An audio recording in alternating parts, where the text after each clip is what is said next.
Well, good morning, Officer Stu. Thank you for allowing me to call you that. So, can you introduce yourself? Yeah, my name is Steven Stuzensky, Stu for short. It's a lot easier to remember.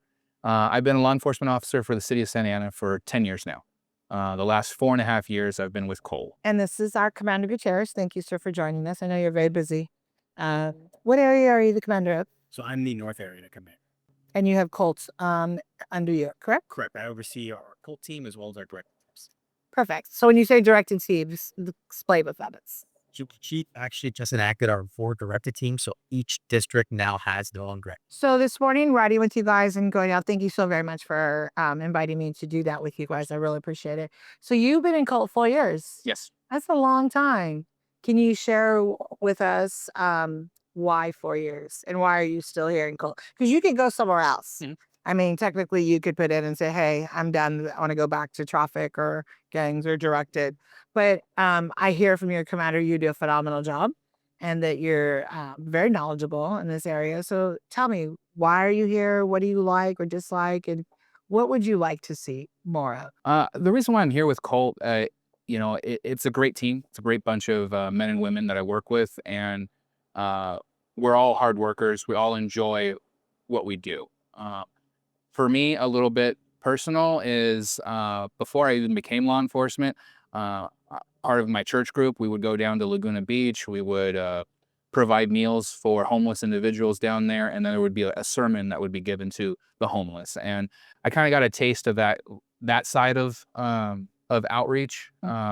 And when I came into law enforcement, the number one thing that why I wanted to become a cop was so that I can help solve people's problems, help those that are ready to be helped. Is the biggest thing I've learned in the last 10 years is being able to help those that are ready. And I want to be there to be able to help individuals when they're ready. And for me, the homeless, they're often overlooked and forgotten about. And I want to be able to reach those individuals that are often overlooked, and they need the help and the support and the respect and dignity Right. just as much as anyone else. And thank you for sharing that. I know for your personal story as well. And I think that, when you talk about being a police officer and helping people, right? And so you're dealing with the most challenging population in Colt. And so what I've heard and then I've seen today is that we offer services, and then they say no, right? So the one gentleman, Edgar, said, "Yeah, I want to go to a shelter. I want to take care of some things first." So that's really a no, right? Right. And then another woman was from a different city. So city net, and you guys helped her to hopefully get into a different shelter in a different city. But you talked about them being overlooked. Do you feel now, and this is just general, so, and the commander, that's why he's here too, and the chief knows we're all doing this today, right? And the city manager, but do you feel that we have enough tools, or that you have enough tools in your tool belt as an officer and working in Colt to help the people that you're running into every single day? I think in this city, we definitely do it differently than any other city, and we have the most amount of resources that we could to do our job. One of the things that makes us so successful, honestly, even with patrol, is our landscape west crews. We couldn't do what we do without them. Not having to worry about trash, personal property, and being able to focus on the person is what makes us so successful. And I think having those resources is hugely important. Um, and access with CityNet, because instead of me transporting this person to the shelter, I can now work on the next person and try to provide resources or enforcement to that individual while CityNet is transporting them. So it's like a giant chain, and there's links in them. And each of those links need to be coming together for us to be successful. And I think in Santa Ana, we do a wonderful job of making those links work so that we can get that end goal, whether it's enforcement, whether it's shelter, to provide those resources to everybody involved. And so, with our Measure X sunsetting, in a few years now, it'll be here quicker than we even know.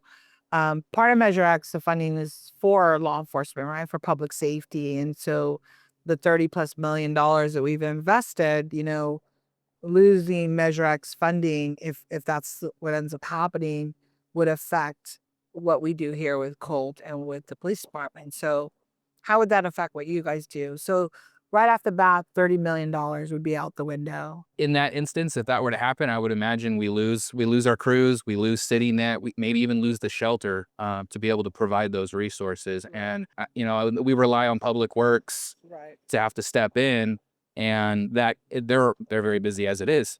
You're going to see more trash in the city. You're going to see more encampments. You're going to see a lot more issues that are going to affect the quality of life of individuals that live in the city, business owners in the city that want to be successful and make Santa Ana thrive. They're going to have a harder time doing that. Yeah, and I think that's what's important, with our city manager and his executive team and with the council, we're already looking at, where do we go from here? Because we do not want our city to go in a position, to go down a road where it's going to end up hurting us and not helping us. So, we're going to look at that. Well, we are currently looking at it, but that's always what in the back of my mind, like, okay, what happens if Measure X disappears, right? That funding goes away because we're not ready. And we are getting ready, just so you guys know. We are planning and looking at funding or how do we keep it going? What is the plan? There will be a plan and it's being worked on right now. But you said something very interesting. You said, so what you do is you have landscape and you have CityNet, and that gives you the opportunity to do your job. So, Commander, with that being said, those contracts are really important. And so you guys keep data to show the council, the city manager, what is being done, how many individuals are being contacted, where, because you shared with me in the car that there was, what, 1,000 466 apps that QOLT cleared in that just you April cleared alone. in April.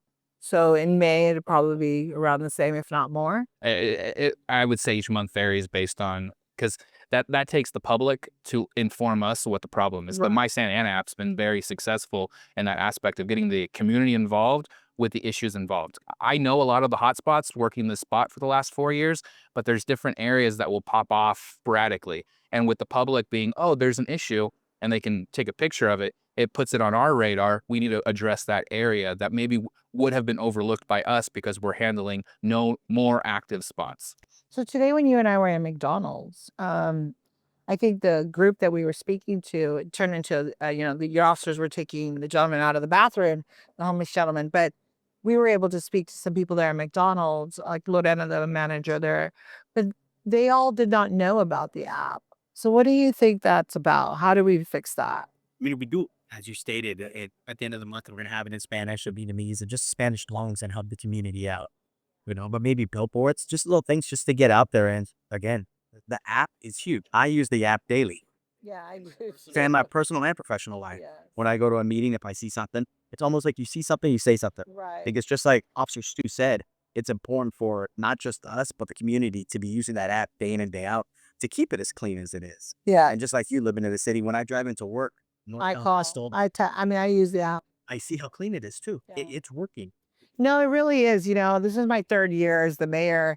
And I have to tell you, when I first got elected, that was the very first thing that I sat down with the city manager. Was like, okay, I don't like the way things look. I don't like First Street, blah, blah, blah. Long conversation. Well, we're working on it. Well, what have we done? And there's a lot of plans, right? There was a lot of, we're going to do this or we're doing this, but I didn't see it because I live here, right? Like you do. And then you would help people through your church. And so I didn't see it, but now, in my third year, I'm like, what a difference that when you work together as a team. So now you have the city manager, the chief of police, mayor, the council, all working in the same direction. The majority of the council working in the same direction, right? Is like, what can we give you to put additional tools in your tool belt? We don't have unlimited funding, but we have the ability to allocate, right, especially right now, budget time, right? So, I don't know if you watch council meetings. It seems like a lot of the officers watch council meetings. Is that the 3 years that I've been here, the top two items are what? Public safety and homelessness. Every year, it's been the same. Nothing has changed. And I'm surprised. I'm like, okay. And then the other part of me is not surprised because every time I have a coffee with the mayor, it's like, we want more police. We want more police. We want this. But it all comes back to the same thing, law enforcement. So you've been in QOLT for 4 years. Have you seen a change? I've seen a huge change just in just the way the city's cleaned up. Okay. Especially just like Bristol a couple of years ago. And even often so was always very busy, It looked a awful. lot of encampments. There were a lot of issues with that. And having a dedicated team to constantly be a presence there helped clean up that area that now what we see is hardly an issue, maybe 1 or 2 tents, maybe. I actually haven't seen a tent on Bristol in quite some time. And so if you have, I'm sure you guys will stop and take care of that. First Street looks so much better. I mean, it's still a problem. And I meet with residents and especially that Maclay area, First and Maclay. Um, that's probably one of the most busiest areas for you. Oh, I spend at least a quarter of my shift every day just on East First Street. Important question for me. I apologize for cutting you off. Important question for me is do you run into families? Not very often. I do every once in a while, but it's not families that I make contact with there at all. So you're not running into families with homeless that are homeless with children. No, not with children. Okay. I think in the 4 years, I think I've ran into one family that was living in their car. And we were trying to get them into the shelter because I know that a lot of the schools will provide housing while where their child is in school. Correct. And trying to get them plugged in for that. That was through CityNet, and we were able to do that. But that's an outlier compared to what I'm doing. What about women? Women, unfortunately, I've actually seen an increase in women on the streets. You've seen an increase in your 4 years. So did it just start recently or is it just been in last year, 6 months? Probably last year. I've seen a lot more women on the streets. It used to be just male after male, and now I started seeing more and more females in the streets. Are they women from Santa Ana or are they just It's a mixture, but mostly outside the city. A lot of the individuals that we're dealing with are not necessarily in our city, but in the surrounding cities in the county. So that's like leads into a great question. Yeah, so this is where I wanted to get to. We hear a lot of people in the community, and so the commander goes to my coffees with the mayor and stuff. So we hear a lot of, we have so many homeless people. We got to get rid of them or move them out or arrest them or put them in a shelter. So we try to explain that they're not from Santa Ana. So you've been in cult 4 years, and I hear you telling me or telling us, and correct me if I'm wrong, is that you're running into people and you have in your 4 years that are not from Santa Ana is my first question. And then second question would be, have you seen an increase of people that are not from Santa Ana or have you seen a decrease? There are still a lot of locals that we deal with on a regular basis that are very servant resistant, and they don't want the services. They want to live that style. And I'm seeing a lot more of non-Santa Ana residents that are homeless that are of that same quality, that they don't want the shelter, or they'll say it to get out of going to jail, but they don't really mean it. If I were to take the time to get them to the shelter, CityNet leaves and they turn around the corner and then they tell CityNet to stop and then they get out of the car and walk away because they didn't really want the shelter. They just didn't want to go to jail. So what do you think, Amanda? I mean, how do we address that? Well, Officer Stu's already done a great job when it comes to utilizing Prop 36. And he could talk to you a little bit about that because he kind of runs the numbers with me. And it's pretty impressive what Stu's doing with Prop 36 and how he's able to leverage that to keep the city safe. So the one good thing that I really like about Prop 36 is it gives a little bit more bite for law enforcement with individuals that just want to get high, live that lifestyle. It gives us more of an option to not be like just a slap on the wrist. Unfortunately, right now with the way the laws are, most drugs, they're misdemeanors. You take them to jail, they get out in a couple hours. With Prop 36, it makes it a felony if they've had prior convictions of possession of drugs. So possession of like heroin, fentanyl, methamphetamine, any of those prior convictions. Now I can add the Prop 36 to it. And instead of it just being a misdemeanor, simple possession, it now becomes a felony charge where now they're staying longer in the county.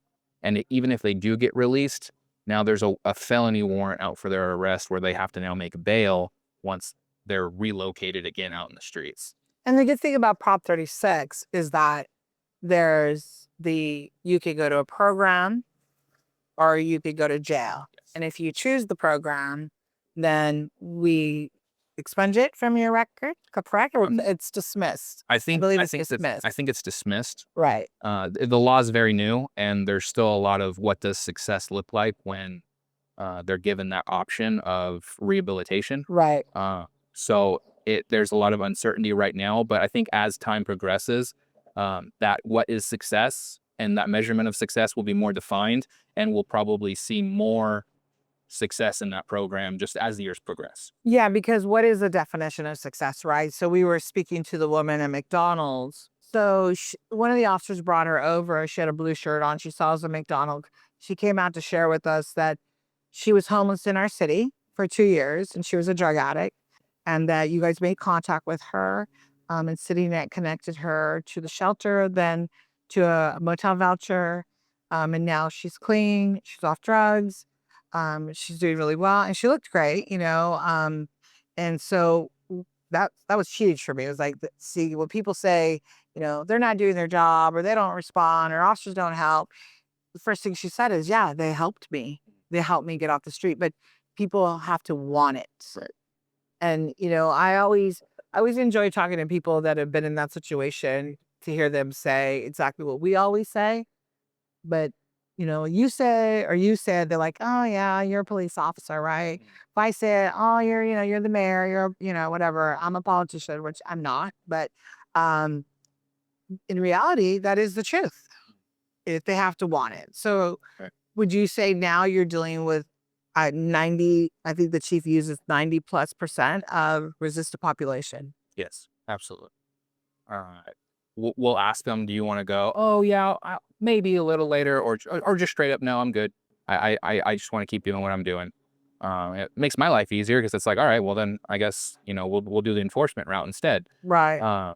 But I always want to try to do outreach first, especially if we have the beds at the shelter. But when they don't want to take that avenue, I have to help solve the problems to help the quality of life of everyone around in that area. Because you get federal funding. Okay, let's just say, You let's wanna talk about the how fund. hard federal funding we do get, and that's strictly outreach. Perfect. So we do provide days that's strictly outreach, and then Officer Sue can talk about that a little bit. Can you talk? So we have the HEART program, and what that program allows us to do, it's federally funded, where we go and outreach individuals. So it's not enforcement focused. It's outreach and focused. So we will go and see what can we do. Let's think outside the box. If you don't want to go to the shelter, let's get CityNet here. Let's start that process of providing additional resources for this person. Or, hey, this person has a lot of open wounds, open abscesses. They need medical assistance. Let's take them to the hospital. Let's take them to Foothill and let's get them medically cleared. And then from there, the hospital can provide long-term care for these individuals to help get them into rehab and solve an issue that isn't just, hey, go to the shelter. The shelter is not the miracle all end all. No, It's just a tool that we can to help provide those resources. So how often do you do that? The The HEART outreach. program, Yeah. HEART program. recently, Why do we call it the Heart Program? um, I love the name, but no, I mean, what does it stand for? Is it just something we just call it the Heart Program? I have forgotten the acronym for HEART, to be honest, but it. Helping and at something. I know it's homeless engagement, but the rest of it. It's okay. We'll call it the Heart Program. We'll spice it in. Yeah, there you go. But that's probably going on at least once a week. Do you know how much the funding is federally? Money wise, Yeah. I think it's like $80,000. That's just under $100,000 annually. So we're coming to the end, obviously, of fiscal year ending. So we've been providing the services. Like you said, we aim to do it weekly. Sometimes we have individual officers that go out as well. So about 2 to 3 times a week, you have specific officers that come in to work that specific heart grant. And that's all their job is to do that outreach and get individuals to support the need. Do you know if we're already funded for the next fiscal year? We are funded for the next 3 years. Next 3 years. Yes. Perfect. Okay. That's good to know. So you're good with the data. You know the data. You look at those numbers. Yeah. So, and Jen, on this conversation. So we hear, Prop 36 will work, but we have to get the court set up. We have to get, are they going to probation? Are they going to, who's going to manage the house, basically, right? So when you look at Prop 36, you could say we're going to have an increase of arrests. I would say you're going to have an increase of an arrest. Yes, it takes it's a little bit of extra work, but it takes the individual officer to take the time when they make a narcotic related arrest to go, hey, does this person have priors? And it's easy to just go, oh, simple arrest, move on, and it'll get lost in the wind if no one takes it to that next step. Right. So it's on the individual officer to look at it and go, okay, this person has 2 priors, and then pursue that route instead. What are the marching orders from, from you as a commander and the chief down to say, to our officers, you will do this or you can do this, or, are we training our officers around Prop 36? Yes, and kind of like as you alluded to, the chief saying 90% are resistant to our services. So for our community, yeah, we're gonna go enforce it. Yeah, it's over 90%. He always shared, I think he shared with us was like 97% of the contacts you make now. It's a pretty high number are resistant. Yes. Okay, so So Stu being one of the leaders, in my opinion, of the Colt team at taking the Prop 36 head on, he, like I said, it's not just for an individual officer to expect to do it. It takes time.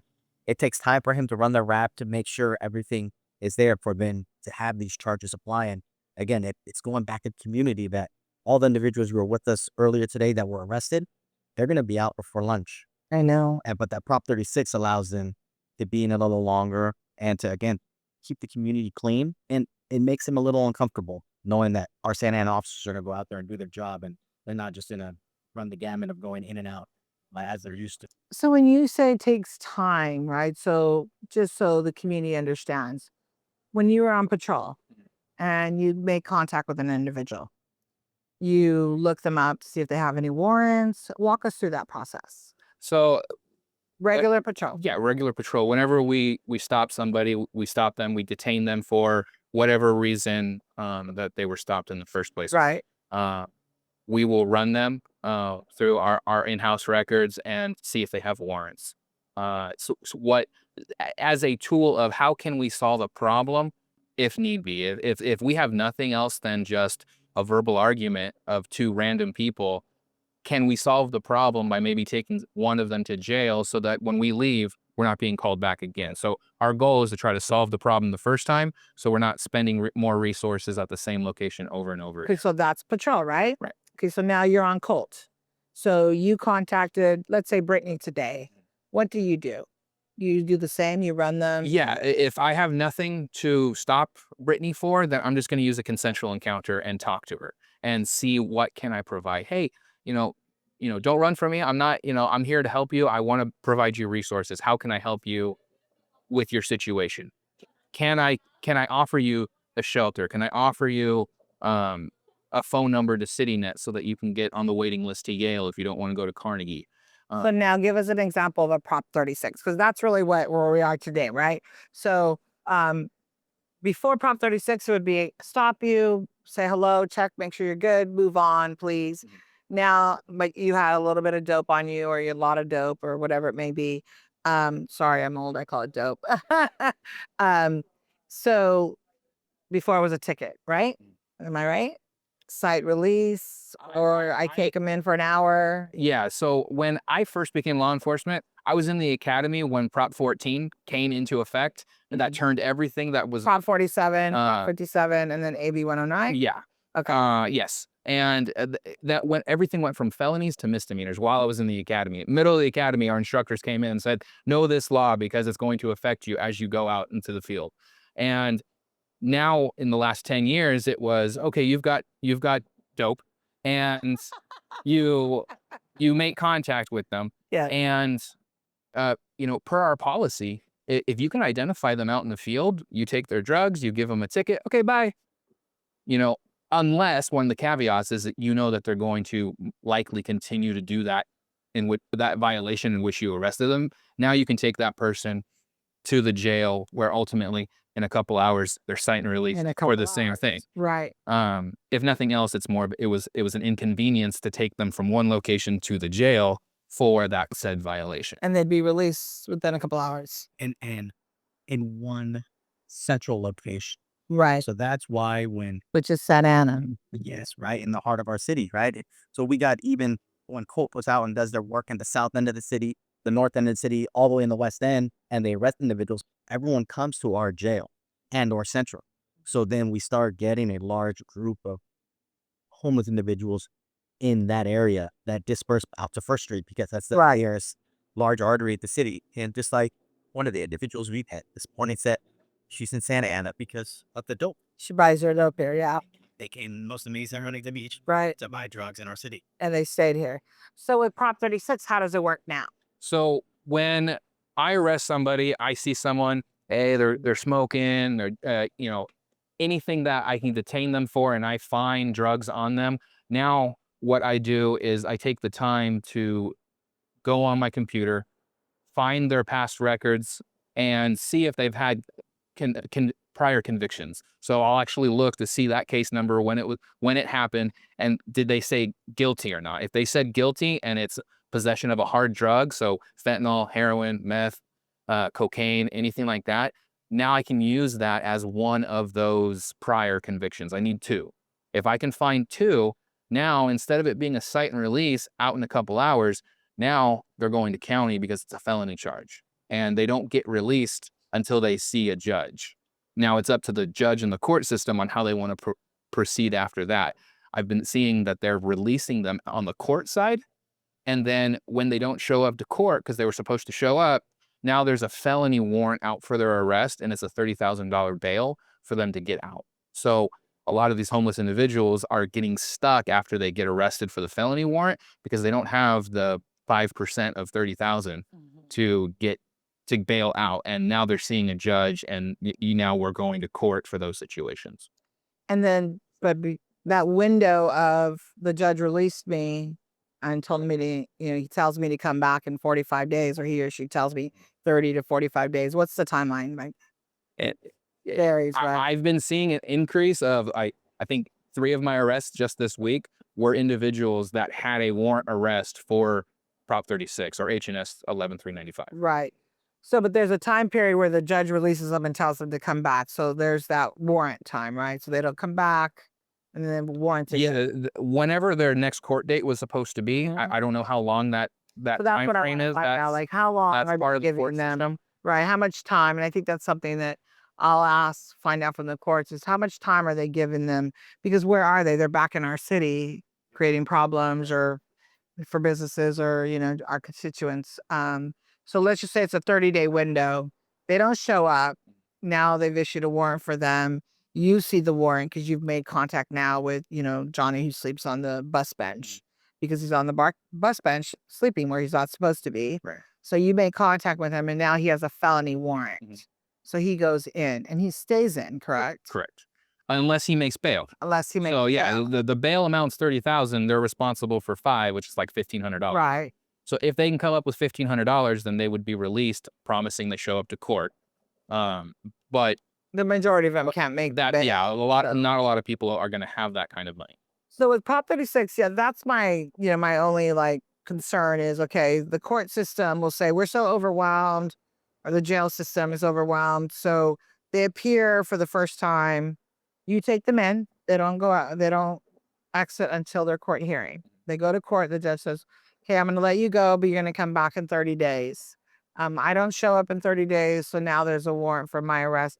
So there's that time where you got to actually find them or make contact with them, and then take them in. So again, I'm looking at it from resources, right? It's resources that we're using, whether it's Colt or patrol or directed, whoever it may be. It's the resources that we're using when.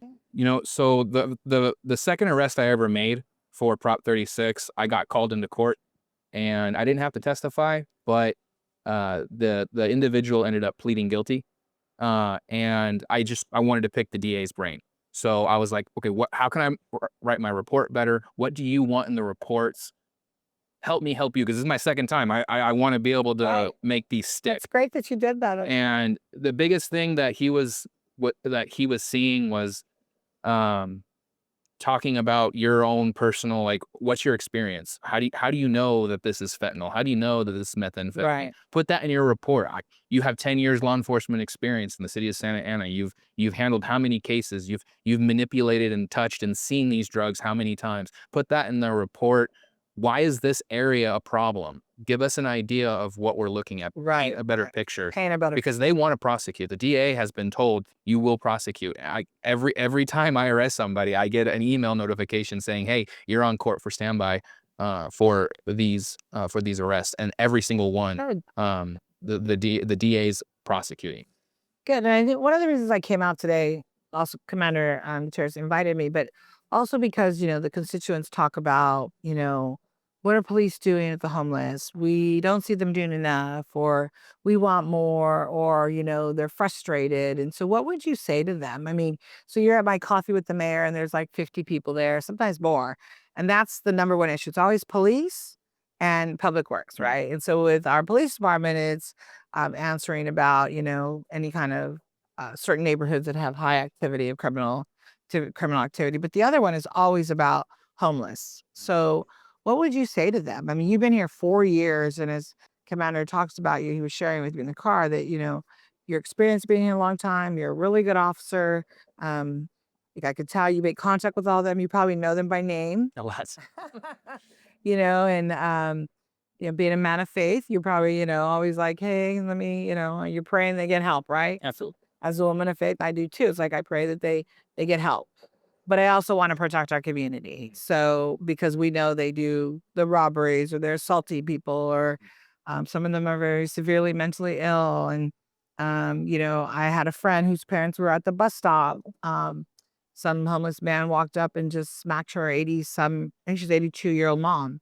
Those are the things that I worry about, right? And so, what would you say to them if they said to you, Officer Stu, you guys don't do enough, and you're not taking care of the problem?